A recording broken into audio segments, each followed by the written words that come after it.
Fear. It's a feeling we all know, right? It can be that sudden jolt that makes your heart stop, or that slow, creeping dread that just settles in your bones.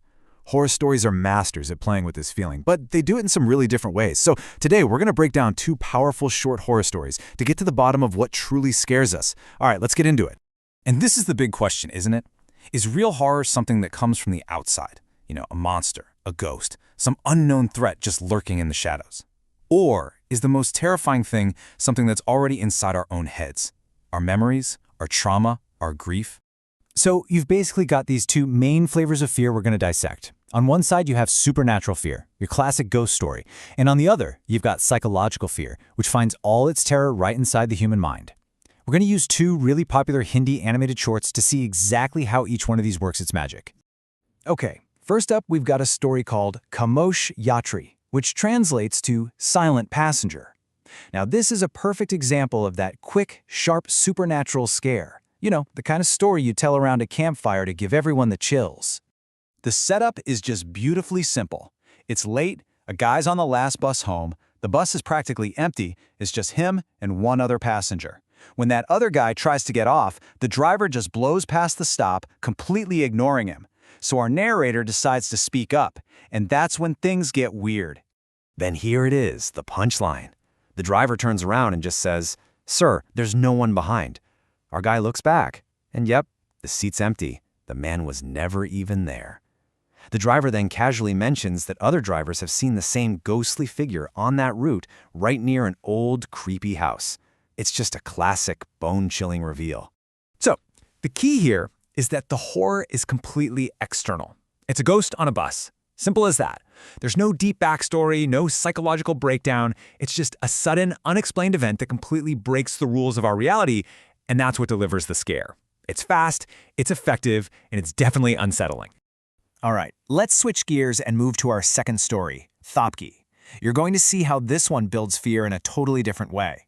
This story doesn't rely on a jump scare. Instead, it creates this slow, creeping sense of unease that builds to something, well, something far more tragic. So, the story opens on what looks like a happy family scene, a birthday party for a little girl named Thopki. But right from the start, you can tell something is off.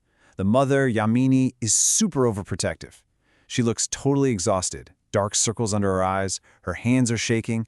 Then the building's watchman shows up and she gets incredibly hostile towards him. And then the horror story part really kicks in. Later that night, Thopki is gone. And just like that, total panic. The parents are searching everywhere. The father, Mayank, he immediately suspects the watchman. The mother, Yamini, she just bolts out into the street hysterically screaming for her daughter, before she disappears too.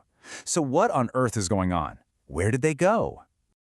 Here it is, the absolutely devastating twist. The birthday party, the missing child, the frantic search, none of it was real.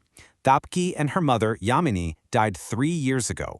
And this is what makes the story so incredibly powerful. It grounds the horror in a painful, tangible reality. The father, Mayank, is suffering from a profound, grief-induced psychosis. He is hallucinating his family, reliving these happy moments, because he literally cannot process the trauma of losing them in the real-life Odisha train collision. And that's such a brilliant storytelling move because it explains why the whole thing feels so unsettling from the start. We, the audience, are seeing the world through Mayank's eyes. We believe the birthday party is real because he believes it's real. The horror here isn't a ghost. It's being trapped inside a broken mind, totally unable to tell the difference between a memory and what's actually happening.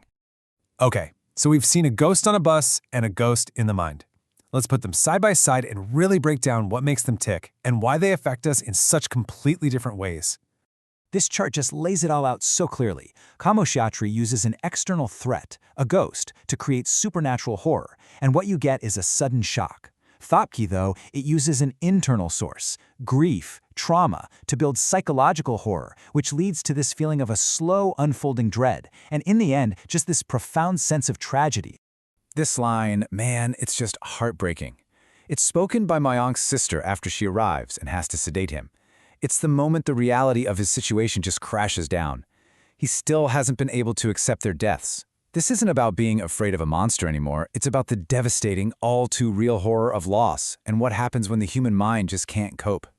So, let's bring this all back to where we started. We've seen two very different ways to tell a scary story. What does this really tell us about fear itself? You know, when you really think about it, what this all shows is that there are two kinds of ghosts out there. There are the fictional ones, the apparitions that show up on a lonely road late at night that give us a quick thrill.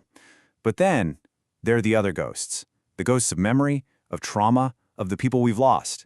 They don't just haunt a road, they haunt us, and they are so much harder to get rid of. And that really brings us to the final thought I want to leave you with. What's actually more terrifying? The monster that might be outside your door, or the one you know for sure lives inside your own head?